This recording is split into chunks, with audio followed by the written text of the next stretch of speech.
Okay, so the first trailer for Shrek 5 has arrived. And some fans online are saying that it has horrified them, which I think is a bit of an overstatement, but I do see where they're coming from. The main problem is that this is Shrek 5, and also there was a Puss in Boots 2, which was quite good. But it does feel like we're pushing the limits of how far this franchise can go.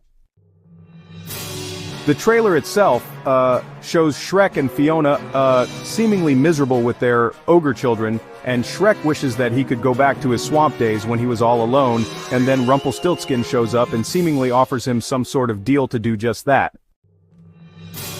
The problem is that this is essentially the plot of Shrek 4, Shrek Forever After, which saw Rumpelstiltskin trick Shrek into erasing himself from existence.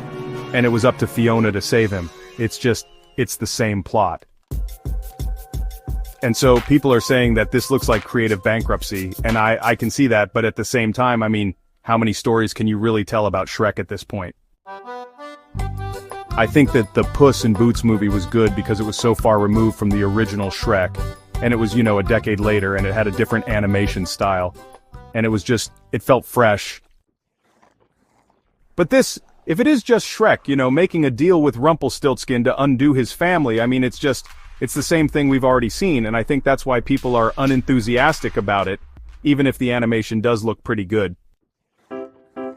I will say that, the one shot of Shrek in the trailer, where he's, roaring, looks fantastic, and that's the best the character has ever looked.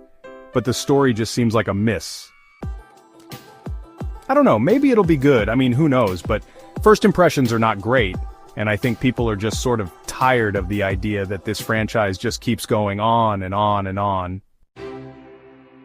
I mean, look, I love Shrek, the first two Shrek movies are classics, but I don't know if we need a Shrek 5, and I certainly don't think we need a Shrek 5 that is just rehashing the plot of Shrek 4. So, yeah, that's the initial reaction. I'm sure people will still go see it, and maybe it'll be good, but, yeah, not super thrilled with what I'm seeing so far.